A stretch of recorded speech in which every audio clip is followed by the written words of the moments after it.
Hey there, cats and kitties. I am the Blues Man, Johnny Blues, and with this video I'll be discussing my thoughts on episode 10 of the anime series Ushio to Tora.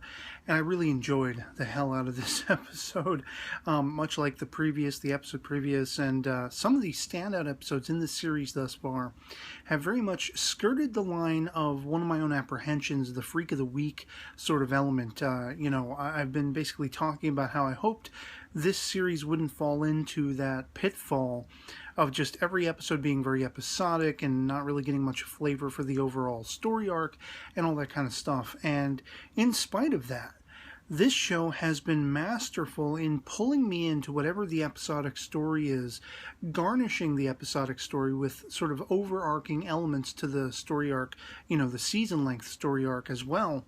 And I've been drawn into the guest characters, who I think will amount to much more down the line. I think what we're seeing is, Ushio is being introduced to characters who may come to his aid in the effort to defeat whatever this Hakumen no Mono is that they're building up to, and we've been having referenced in every single episode over the last few weeks. This big penultimate threat. I think he is making, sort of friendships and relationships with potential allies in this oncoming onslaught that may be unfolding, that everyone seems to be fearing because of the awakening of the beast spear.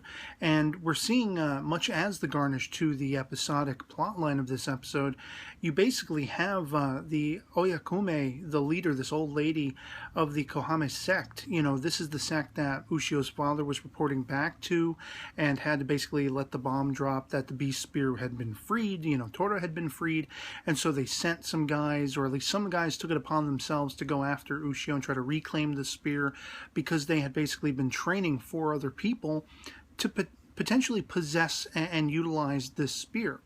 And apparently they were doing that of their own volition, because they're basically, scolded in this episode by, of course, the sort of head priest, if you will, of this Kohame sect, Nagira, who is told by the old lady, the Oyakume, this spear may have chosen its wielder. It's said through, I guess, their mythology or their, prophecy that this spear can awaken and can choose whomever is the chosen one.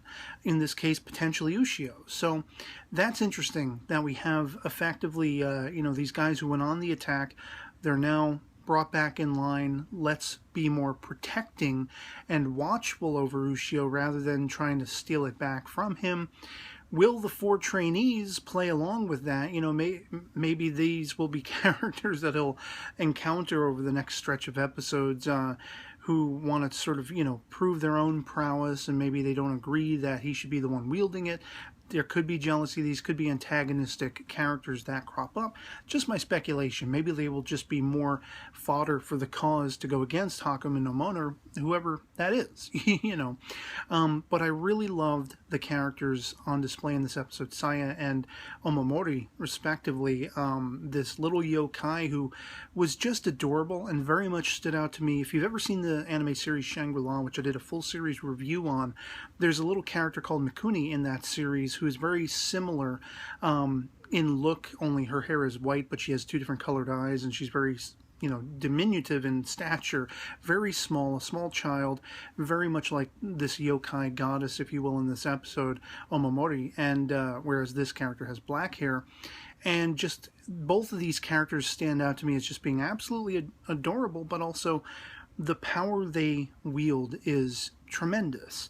And in the case of, Omamori, she's being held captive for like 200 years, kind of akin to how Tora was in the basement of Ushio's homestead, in the Takatori house, Takatori being the main guy, the sort of current equivalent, I guess it's the father and grandmother of Saya, just being absolutely greedy and, wanting to force Saya into being the through line to communicate with this little girl, this little yokai, because of whatever power she has from birth. Her own mother had this gift marked, basically hallmarked by their white hair. They can see and communicate with yokai spirits and such, and she's very weak I don't know if that's a consequence of like kind of how people who have the albino gene, you know, they sometimes have very thin blood and can be very susceptible to diseases like common colds and things can kill them and such like that. I don't know if it's something along those lines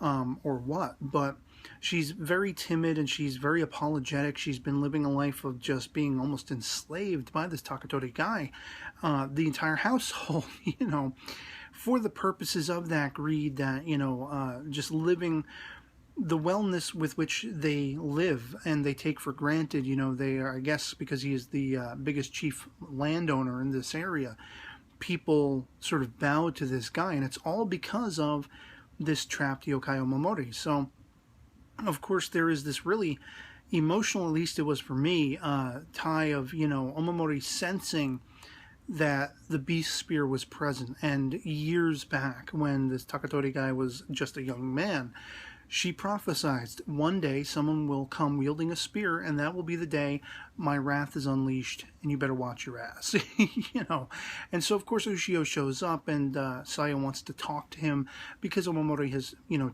told her this is going to happen. This is when it's going to unfold.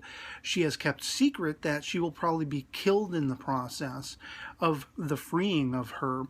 And I really love how we're seeing the effect that Ushio has had on Tora, you know, is very much ever present in this episode, in that he decides to take the risk of his own yokai well-being, his own monstrous well-being. And it's interesting that Omamori recognizes him, knows who he is, and he, you know, she warns Ushio that you really don't know much about Tora, do you? You know, using his alternate name that all the other yokai seem to know him through and everything. But implying that there's much more dastardly evil deeds that this, you know, creature Tora must have done before having been, you know, having succumbed to being trapped by the beast spear 500 years ago or whatever it was. But Tora, you know, becomes very sort of sympathetic in having known exactly what it's like to be trapped, to be pinned in place and never be able to be free again. And kind of playing off the sympathetic nature, the compassion that Ushio has showed time and time again. He's even doing it in this episode, trying to help. He saves Saya at one point when she's, you know, very faint and she almost falls in line of a truck barreling down at her to, you know, potentially kill her. I didn't know, frankly, in that moment, whether she was actually doing this consciously, trying to fall in line of this truck to free herself from all of the strife that she was, you know, living basically so many years in, since losing her mother and being the only, again, through line the Takatori house could use to communicate and keep at bay Omamori and such. But in any effect, you know, Ushio saves her life and is integral in, you know, freeing Omamori, but it's not without Saya making the final choice as being the through line, as being the protector, the communicating factor with Omamori. It's her decision because her life is at stake. Her well-being is at stake. If this house falls, which is what's prophesied to happen, and Omamori disappears, which is what's prophesied to happen, what will she do? What will Saya do? She'll be on her own. She'll be out on the streets. She, you know, that's the weight of the world right there on her shoulders to make that decision. And we see her do it. We see the courage she yields as sort of an answer to the courage that Ushio himself has learned to command. You know, I really love that. I love that Ushio went up against Takatori when he comes in to, you know, fend off Ushio, knowing, calling back on the prophecy, and he's trying to take Ushio out. We don't see Ushio, you know, even though he is wielding the beast spear and it's working toward his effect of it, he doesn't have the long hair crop up. You know, he doesn't get uber powerful. He's holding his own against this guy for a few minutes there. And then finally, of course, as I say, we see Tora breaking through this barrier, trying to buy some time. And even Omamori, this little child yokai, is surprised by the compassion Tora's showing in that moment. She says it to his face, you know. And the explosive outcome, of course, is the freeing of this little spirit. And Ushio is very concerned by the end that they've left Saya high and dry. What is she going to do? She has aspirations to become as strong as Ushio has. You know, she's been inspired by him, but that's not enough. I mean, you know, what is she really going to do, legitimately? And Tora passes on the knowledge that he had a few brief moments to speak with Omamori, and she's going to be keeping a watchful eye on Saya and making sure she's okay. And that, to me, was just beautiful. It was a beautiful sort of soliloquy moment, you know, that essence shared between these two yokai monsters who, once again, much akin to the previous episode, you know, there's a level of the shades of gray where not all of these creatures are evil. Not all of these monsters and yokai, they can be very, for lack of a better term, human in their emotion and their wanting to coexist and, you know, treat each other equally and everything like that. It's not all good and bad. There's much gray area in between, and that is what's most fascinating to me. Of course, you know, all of that, for all of that emotion to follow on the hot spring you know, sequence where Ushio ends up, you know, sort of encroaching upon Saya as she's bathing and everything off by herself and freaking her out and everything, which was played for comedy.